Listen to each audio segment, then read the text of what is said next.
నమస్తే ఎస్ఆర్ మీడియాకి స్వాగతం. జర్నలిస్టులకు అండగా ఎన్నడూ ఏపీయూడబ్ల్యూజే.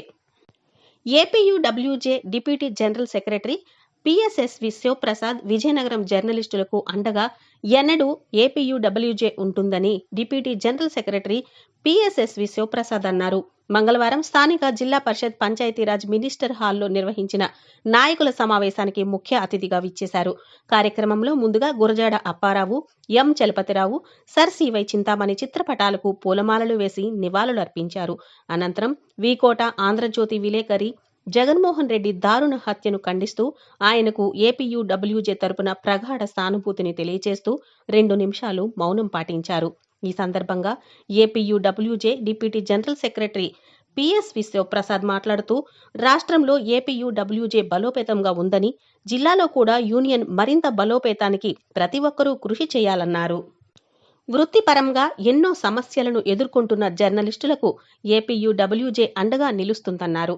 ప్రస్తుతం జర్నలిస్టులు తమ ఆరోగ్యాన్ని పట్టించుకోవడం లేదన్నారు. ప్రతి ఒక్కరూ ఆరోగ్యాన్ని పరిరక్షించుకోవాల్సిన బాధ్యత ఉందన్నారు.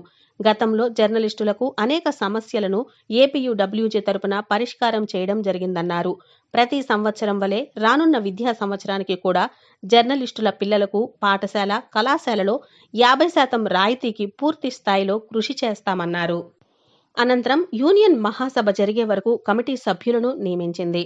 అడాహక్ కమిటీ చైర్మన్గా ఎలిశెట్టి సురేష్, కో చైర్మన్గా వి మహాపాత్రో, హైపవర్ కమిటీ సభ్యులుగా అల్లు యుగంధర్, టి రాధాకృష్ణ, పి అప్పారావు, హిందూ శ్రీనివాస్, కొప్పెర గాంధీ వీరితో పాటు మరికొంతమంది కమిటీ సభ్యులను ఎన్నుకోవడం జరిగింది.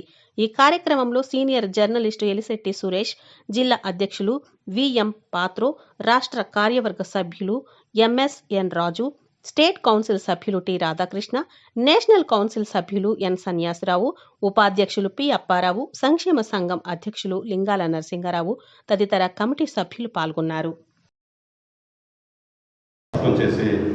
మనం ముందుకు సాగాల్సిన అవసరం ఎంతైనా ఉంది. ఈరోజు ఈ సమావేశం ముఖ్య ఉద్దేశం ఏంటి, దాంతో మొత్తం వివరించవలసిందిగా ఆఖరిలో శివప్రసాద్ గారు మాట్లాడతారు. లేదు, అందుకోసమే ఇక్కడ ఈ రోజు ఏంటంటే శిక్షణా శిబిరంలో కొంతమందికి అనుభవం ఇస్తే రావచ్చు. మేమంతా సీనియర్స్ని, మాకేంటంటే అందరూ సీనియర్స్ అయినప్పుడు కూడా దాన్ని ఒక బెంచ్ మీద తీసుకురావడం అనేది కొద్దిగా ఇబ్బందికరంగా ఉంటుంది. అలాంటి అవకాశం విజయనగరం జిల్లా ఏపీడబ్ల్యూ వారు కల్పించారు. సో మనందరం ఒకసారి కూర్చుందాం. మన లోపాలు ఏమైనా ఉన్నట్లు జరిగిందంతా జరిగిపోయింది, కానీ రానున్న కాలంలో పరిస్థితులు చాలా డిఫరెంట్గా ఉన్నాయి. గతంలో ఒక చిన్న పేపర్కి 20-30 ఎక్విడేషన్ ఇచ్చేవారు, ఇప్పుడు 2 ఎక్విడేషన్ కన్నా ఎక్కువ ఇవ్వటం లేదు. సో ఇలాంటి అనేకమైన సమస్యలు ఉన్నాయి. ఈ సమస్యల పరిష్కారానికి ఇది మనం దెబ్బలాడితే వచ్చేస్తుందని కూడా చాలా ఇది అది రాష్ట్ర ప్రభుత్వంలోని రాష్ట్ర ప్రభుత్వ నిర్ణయాల ప్రకారంగా మనకి ఈ వ్యవస్థ పేపర్ నడపడం, చిన్న పేపర్ నడపడం చాలా కష్టమైనది. ఇది తెలియదు కాదు, మన వాళ్ళే మనకే చెప్తుంటారు పీడిఎఫ్ పేపర్ అంటే అది పేపర్ పడుతుంది కాదు అంటే మళ్ళీ మన ఐక్యత లేకపోతే రకరకాలు జరుగుతున్నాయి.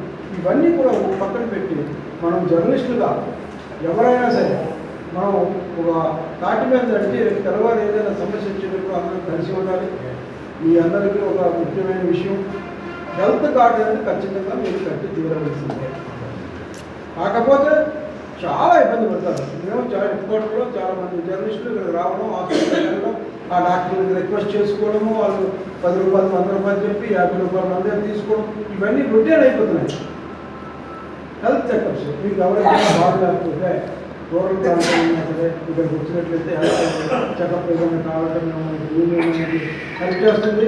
మీకు ఏ రకమైన వృత్తిపరమైన సమస్య ఏదైనా ఉన్నట్లయితే, మీకు ఎలాంటి సమస్య ఉన్నా సరే అలాంటివన్నీ కూడా మీరు రాష్ట్ర జిల్లా కమిటీకి తీసుకొచ్చినట్లయితే జిల్లా కమిటీ సంబంధించిన అధికారులు లేకపోతే ఇంకోరు ఎవరికైతే వాళ్ళని తీసుకెళ్ళి వాళ్ళకి మన స్థాయి అంటే మేము ఆర్థికంగా ఎవరికి న్యాయం చేయలేదు. ఎందుకంటే ఉన్న పరిస్థితి మీకు తెలియదే కాదు.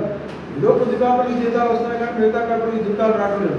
వస్తే మనం ఈ వృత్తి తప్ప ఈ దొంగతనం తప్ప ఇంకే వృత్తి చేయలేని పరిస్థితికి వచ్చేసాం. ఇప్పుడు సురేష్ గారు పటిష్టంగా నిరూపించుకొని మనం చాలా గొప్ప, మనమే బలం అని మరోసారి నిరూపించుకోవాల్సిన అవసరం కనుక దీనికి నాయకత్వ శిబిరం పెట్టడం అనేది చాలా కరెక్టే. ఇప్పుడు ఇది చాలా క్లిష్టమైన పరిస్థితి. ఎందుకంటే మన యూనియన్కి ఎన్నో గడ్డు పరిస్థితులు ముందున్నాయి. జర్నలిస్ట్ సంక్షేమం కోసం మనం చాలా చేయవలసి ఉంది. అలాగే ఎకడేషన్ల కోసం ఇప్పటికే మన యూనియన్ చాలా చేసింది. మన యూనియన్ చరిత్రలో ఇటువంటి ఒక సెక్షనల్ శిబిరాన్ని ఏర్పాటు చేసుకోవడం అనేది చాలా సూపర్గా ఉంది. ఎందుకంటే కనీసం న్యూస్ ఎక్స్చేంజ్ చేసుకోవడానికి ఒక అవకాశం ఉంది. ముందుగా ఎన్టీయూ జాతీయ మహాసభలో విజయనగరం జెండాను రెపరెపలాడే విధంగా కృషి చేసిన మన రాష్ట్ర నాయకుడు శివగారికి నేను ప్రత్యేకంగా ఎందుకంటే ఉన్నప్పుడు నేను ఉపాధ్యక్షుడిగా పనిచేసినాడు. ఇప్పుడు చాలా చిన్నవాడిని, నాకు అంతగా అనుభవం లేదు. అయినప్పటికీ కూడా నన్ను నా తాలూకా చురుకుతనం చూసి ఆయన అవకాశం ఇచ్చారు. అప్పటి నుంచి ఏపీడబ్ల్యూజే చేస్తున్నటువంటి పోరాటాలు, సాధించినటువంటి విజయాలు అన్నిటికీ కూడా నేను ప్రత్యక్ష సాక్షిని, భాగస్వామిని అని చెప్పడానికి కూడా కావాలి. ఎందుకంటే ఆ పదం వాడాను. ఇప్పుడు వచ్చిన అంతా కూడా నాయకత్వ లక్షణాలు ఉన్నవాళ్ళే, చాలా సీనియర్లు నాయకత్వ లక్షణాలు ఉన్నారు. అయితే ఇందాక నుంచి మాట్లాడుతున్నప్పుడు గ్రామీణ ప్రాంతాల్లో ఉన్న విలేకరులు కూడా ఇన్వాల్వ్ చేయాలన్నారు. కానీ ఏపీడ గ్రామీణ ప్రాంత విలేకరులు ఎందుకంటే ఆ పదం వాడుతున్నాను. నేను గరుడులో ఉన్నప్పుడు నన్ను విజయనగరం జిల్లాకి జనరల్ సెక్రటరీ అనే అవకాశం సెక్రటరీ చేసే అవకాశం కల్పించారు ఈ నాయకత్వం. అంటే ఇందులో ఒక సామాన్యమైన జర్నలిస్ట్గా సభ్యుడిగా ఉన్నప్పటికీ కూడా మనం ప్రతిసారి ప్రతి కార్యక్రమంలో ఇన్వాల్వ్ అయినప్పుడు ప్రతి జర్నలిస్ట్ కూడా నాయకత్వ లక్షణాలతో బయటకు వస్తారు. ప్రత్యేకించి ఎవరు అక్కడికి వెళ్ళిన తర్వాత మాకు వీళ్ళకి ఇచ్చిన గౌరవం ఇవన్నీ కూడా చాలా సంతోషం అనిపించింది.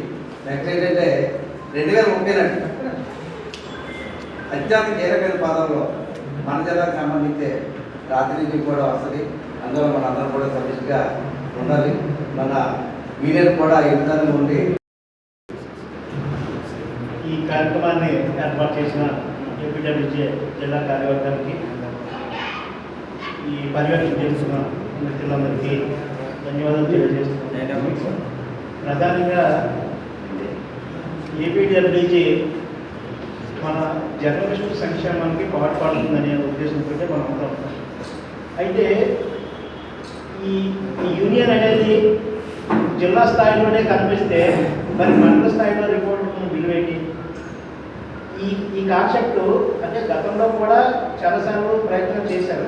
కానీ ఈసారి మాత్రం మన కార్యవర్గం నాయకత్వం అనేది గ్రామ స్థాయి నుంచి కూడా మనకు అవసరం. అదే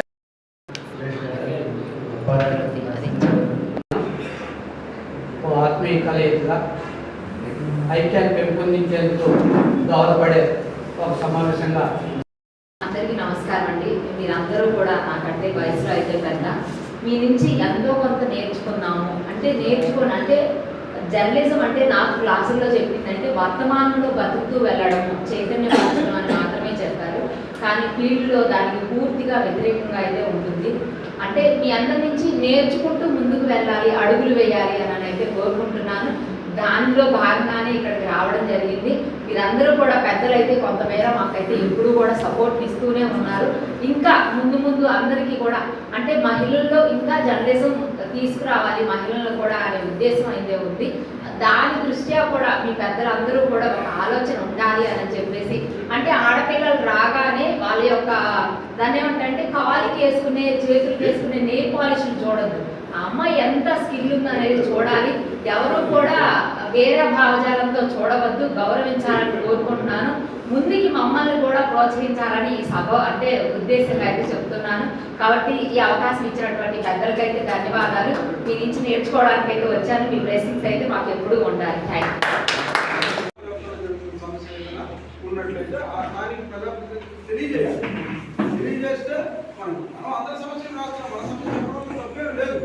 అందుకోసమే ఇక్కడ ఈ రోజు శిక్షణా శిబిరంలో కొంతమంది అనుభవం వస్తే రావచ్చు. అంతా సీనియర్స్కి మాకు ఏంటంటే అందరూ సీనియర్ తీసుకురావడం అనేది కొద్దిగా ఇబ్బందికరంగా కానీ అవకాశం విజయనగరం జిల్లా ఏపీడబ్ల్యూ వాళ్ళు కల్పించారు. సో మనందరం ఒకసారి కూర్చున్నాం. మన లోపాలు ఏమన్నట్టు తెలియదు జరిగిపోయింది. కానీ రానున్న కాలంలో పరిస్థితులు చాలా డిఫరెంట్గా ఉన్నాయి. గతంలో